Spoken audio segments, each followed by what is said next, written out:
नमस्कार दोस्तों, शेक्सपियर शाला परिवार के ऑनलाइन क्लास में आप सभी का हार्दिक स्वागत है। मैं अरविंद सिंह कक्षा 12 जीव विज्ञान के चैप्टर नंबर 1 को लेकर के आप सभी के सामने आया हूँ। इससे पहले हमने 3 पार्ट देख लिए हैं इस चैप्टर के। आज हम बात करेंगे पार्ट नंबर 4। पार्ट की बात करने से पहले आप सभी को खास विनंती है कि शेक्सपियर यूट्यूब चैनल को सब्सक्राइब कर लें, जिससे इस चैनल के सारे वीडियोस के अपडेट्स आपके पास आते रहे और ये जो कोर्स चल रहा है इसे एक नोटबुक में भी उतारते रहे, जिससे आपकी प्रैक्टिस होती रहे। और इस नोटबुक को चेक करने के लिए कभी भी आपको स्कूल में बुलाया जाए, व्हाट्सएप मैसेज दिए जाए या अन्य माध्यमों से आप तक संपर्क किया जाए तो उसे जरूर बताएं। तो ये जो ऑनलाइन क्लास है इसका अपडेट रेगुलर लेते रहें।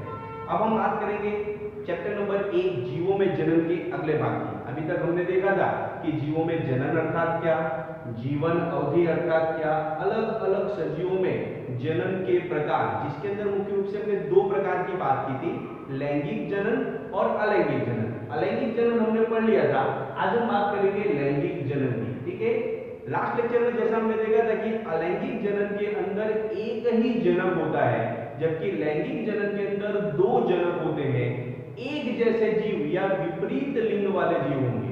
ठीक है, तो लैंगिक जनन के अंदर क्या होगा, तो लैंगिक जनन के अंदर एक जैसे जीव अथवा विपरीत लिंग वाले यानी क्या, तो नर होगा और मादा होगा। दोनों के अंदर युग्मक का निर्माण होगा। दोनों के अंदर क्या होगा, युग्मक का निर्माण। नर में नर युग्मक बनेगा, मादा में मादा युग्मक बनेगा। और ये नर युग्मक और मादा युग्मक दोनों, ठीक है, दोनों ही आपस में जुड़ेंगे और दोनों के जुड़ने से युग्मनज का निर्माण होता है। युग्मनज यानी फलितांड या जायगोट, और उस फलितांड या जायगोट में से नए सजीव का निर्माण होता है। ये पूरी की पूरी प्रक्रिया युग्मक के निर्माण की और युग्मक के जुड़ने की जो प्रक्रिया है वो लैंगिक जनन के अंदर देखने को मिलती है। अलैंगिक जनन की तुलना में ये जो पूरी प्रक्रिया है वो विस्तृत है, यानी कि लंबी है, धीमी गति से चलती है और उसकी तुलना में अधिक जटिल है। यानी लैंगिक जनन की तुलना में, ठीक है, अलैंगिक जनन जो है वो फास्ट प्रक्रिया थी, सरल प्रक्रिया थी, जबकि ये जो प्रक्रिया है वो लंबी है, धीमी और जटिल गति से जो है वो देखने को मिलती है। अब लैंगिक जनन जैसा कि हमने देखा था, अलैंगिक जनन सामान्यतः सामान्य सजीवों के अंदर देखने को मिलता है। ये जो लैंगिक जनन है वो उच्च कक्षा के पादप में, जंतु में और फंजाई में देखने को मिलता है। हमें पता है कि सारे पादप हैं, जंतु हैं, फंजाई हैं, उन सभी की आंतरिक रचना, उसकी बाह्य रचना और उसकी शरीर क्रिया, इन सभी चीजों के अंदर बहुत सारी भिन्नताएं दिखाई देती है। अलग अलग वनस्पति अलग अलग आकार की होती है, अलग अलग तरह से अपने जीवन को निर्वाह करती है। कोई पानी में है, कोई जमीन पर है, अलग अलग तरह के जंतु होते हैं। लेकिन इतनी सारी भिन्नताएं होने के बाद भी लैंगिक जनन का उनका जो पैटर्न है वो समान होता है। लैंगिक जनन का पैटर्न समान होना यानी क्या, यानी कि इन सभी सजीवों में कंपल्सरी क्या होगा, तो नर में नर युग्मक, मादा में मादा युग्मक बनेगा। दोनों के जो युग्मक है वो आपस में जुड़ेंगे। आपस में जुड़ने की प्रक्रिया यानी युग्मन, ये बनना यानी युग्मक, और दोनों की जुड़ने की प्रक्रिया यानी युग्मन, और उससे जो बनता है उसे हम कहेंगे युग्मनज। यानी कि नर और मादा दोनों के अंदर क्या होगा, तो दोनों के अंदर युग्मक बनेंगे, युग्मक आपस में जुड़ेंगे, यानी कि क्या हुआ, युग्मन हुआ, और उसमें से जो है क्या होगी, नई संतति जो है वो क्या होती है, तो वो जो है बनती है। इनका जो लैंगिक जनन का पैटर्न है वो एक समान है। किस तरह से, तो ये जितने भी सजीव है सभी के सभी क्या होंगे, जन्म लेंगे। अब जन्म लेने के तुरंत बाद उसके अंदर लैंगिक जनन शुरू नहीं होता। वो जो सजीव है वो कुछ समय तक वृद्धि करेगा और वृद्धि करने के बाद एक परिपक्व अवस्था को प्राप्त करता है। अलग अलग सजीवों में ये परिपक्व अवस्था प्राप्त करने का जो समय काल है वो अलग अलग होता है। जैसे जीवन अवधि में भिन्नता थी, उसी तरह से ये परिपक्व अवस्था प्राप्त करने का जो समय काल है वो भी अलग अलग होता है। और ये परिपक्व अवस्था प्राप्त करने के बाद ही उसके अंदर लैंगिक जनन की क्षमता विकसित होती है। तो जन्म से लेकर के ये परिपक्व अवस्था प्राप्त करने तक का जो समय काल है जिसके अंदर उसमें जनन की क्षमता नहीं है, सामान्य भाषा में उसे हम किशोर अवस्था या बाल्यावस्था कहते हैं। वनस्पतियों में इसी के लिए कायिक प्रावस्था शब्द का उपयोग किया गया है। यानी जन्म से लेकर के वो समय काल जब तक उसके अंदर प्रजनन की क्षमता नहीं है, प्रजनन नहीं कर सकता, उसे जंतुओं में किशोर अवस्था और पादप में हम कायिक अवस्था के नाम से जानते हैं। उस अवस्था के बाद यानी कि परिपक्व अवस्था के बाद उसके अंदर प्रजनन करने की क्षमता जनरेट हो जाती है, वो प्रजनन करने की क्षमता उत्पन्न होती है और वो जो क्षमता है उसे हम कहते हैं जनन प्रावस्था, उसे हम कहते हैं जनन प्रावस्था। और ये क्षमता जो है वो वनस्पतियों में हम आसानी से देख सकते हैं। जैसे हम देखते हैं कि कोई पौधा उत्पन्न हुआ, शुरुआत में उसके अंदर फूल वगैरह नहीं उठते, लेकिन एक निश्चित समय के बाद उसके ऊपर फूल खिलने लगते हैं। फूल खिलना यानी उसके अंदर जनन की जो क्षमता है वो उत्पन्न हो गई, ठीक है। पादपों में आसानी से वो जो है वो दिखाई देती है, क्योंकि उसके अंदर क्या होते हैं, पुष्प जो है वो दिखाई देते हैं। हम अलग अलग वनस्पति जो है उसके अंदर हम पुष्पन को जो है वो देख सकते हैं, जैसे गेहूं है, ठीक है, उसके अलावा जो है नारियल है, आम है, इन सभी के पेड़ हैं, उस पर हम पुष्पों को जो है वो आसानी से देख सकते हैं। एक निश्चित समय तक ये पुष्प जो है हमें दिखाई देते हैं। बहुत ज्यादा पुराना पेड़ हो जाए या अलग अलग पेड़ों की अलग अलग अवस्था के बाद उसमें ये पुष्प दिखाई देते नहीं है, यानी कि उसके अंदर अब वो जो प्रजनन करने की क्षमता है वो भी जो क्या हो गई है, समाप्त हो गई। यानी कि किसी भी सजीव के जीवन में टोटल 3 अवस्थाएं आती हैं। नंबर 1 उसकी किशोर अवस्था या कायिक अवस्था, जिसके अंदर उसमें प्रजनन की क्षमता नहीं है।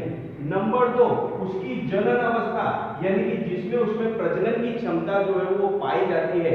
और नंबर 3 जब प्रजनन की जो है वो क्षमता नष्ट हो जाती है, पहले थी ही नहीं, आई और उसके बाद जब नष्ट हो जाती है, ऐसी जो अवस्था है उसे जीर्णता, वृद्धावस्था अथवा तो जीर्यमान अवस्था के नाम से जानते हैं। जीर्णता, वृद्धावस्था या जीर्यमान अवस्था, ये अवस्था नंबर 3। यानी प्रत्येक सजीव जो है वो जन्म के बाद क्या करेगा, परिपक्व अवस्था प्राप्त करेगा, तो उसे किशोरावस्था कहेंगे। फिर प्रजनन की क्षमता आ जाएगी, जनन अवस्था, और जब जनन अवस्था नष्ट हो जाती है, धीरे धीरे मृत्यु की तरफ जाता है, वो जो समय काल है उसे जीर्णता, वृद्धावस्था और जीर्यमान अवस्था कहते हैं। अब ये जो अवस्था है सभी सजीवों में अलग अलग तरह की होती है। जैसे कि हम बात करें कि कुछ ऐसी जो वनस्पतियां हैं जिसके अंदर वर्ष में जो है वो एक निश्चित समय पर एक निश्चित मंथ के अंदर फल या फूल दिखाई देते हैं। जैसे हम आम की बात करें, एक सीजन आता है केले का, ठीक है, सेब है, कटहल है, एक निश्चित समय में इनको जो है क्या होते हैं, उत्पन्न होते हैं। और इस तरह की जो वनस्पतियां हैं उसे हम मौसमी वनस्पति कहते हैं, अथवा तो इस तरह की जो वनस्पतियां हैं वो मौसमी कहलाती हैं। कुछ ऐसी वनस्पतियां होती है जिसमें वर्ष में एक बार जो है पुष्प उत्पन्न होते हैं, कुछ ऐसी होती है जिसमें ठीक है 2 वर्ष में एक बार होती है, और कुछ ऐसी भी वनस्पतियां हैं जिसके अंदर पुष्प की जो अवस्था है वो असामान्य पाई जाती है, यानी उसके अंदर कुछ निश्चित देखने को मिलता नहीं। और कुछ ऐसी भी होती है जो वर्ष भर यानी सभी समय के दौरान जो है उसके अंदर पुष्प दिखाई देते हैं। ये असामान्य पुष्पीकरण के हमारे बुक में 2 एग्जाम्पल दिए हैं। पहला जो एग्जाम्पल दिया हुआ है बांस। बांस की खासियत क्या है, तो बांस, खास ध्यान रखना, एमसीक्यू में आपको पूछा जा सकता है कि बांस जो है उसमें 50 से 100 वर्षों में सिर्फ एक ही बार पुष्प उत्पन्न होता है। क्या 50 से 100 वर्षों में सिर्फ एक ही बांस जो है, ठीक है, पुष्प उत्पन्न होता है, और वो क्या है, बांस। दूसरा जो एग्जाम्पल दिया हुआ है वो नीला कुरेंजी।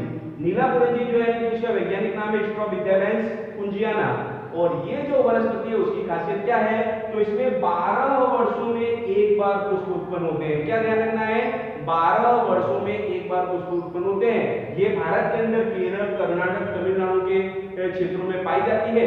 और अंतिम जो है वो, ठीक है, हमारी बुक के अनुसार सितंबर अक्टूबर 2006 के अंदर इसके अंदर जो है वो पुष्प दिखाई दे रहे थे। उसके 12 वर्षों बाद यानी कि लगभग 2018 में भी दिखाई दिए होंगे, और 2006 के अंदर, ठीक है, इसके जो सड़क है उसके दोनों तरफ ये वृक्ष लगे हुए हैं नीला कुरेंजी के, और इसके पुष्पों ने जो है सड़कों पर पूरी की पूरी जैसे कोई आ रहा हो और उसके स्वागत में फूल बिछाते हैं, इस तरह की परिस्थिति जो है वो देखने को मिली थी। यानी कि ये 12 वर्षों में एक बार आते हैं और बहुत अधिक संख्या में आते हैं, और पूरा का पूरा जो एटमॉस्फेयर है वो फूलों वाला कर देते हैं, जिससे जो वहाँ के पर्यटक है उन सभी लोगों को ये बहुत ज्यादा आकर्षित करते हैं। तो इस तरह से अलग अलग जो वनस्पतियां हैं उसके लैंगिक प्रजनन की जो पैटर्न है वो समान है। लैंगिक प्रजनन की जो पैटर्न है वो समान है।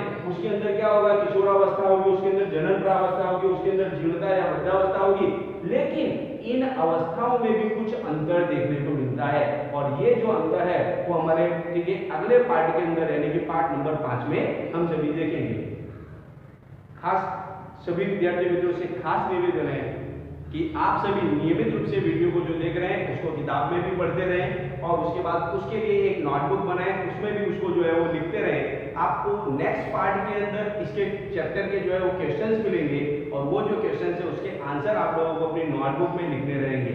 और साथ ही साथ सेट के इस YouTube चैनल को सब्सक्राइब करें, जिससे आपको बाकी विषयों के भी जो वीडियोस हैं वो नियमित रूप से मिलते रहें। Thank you very much.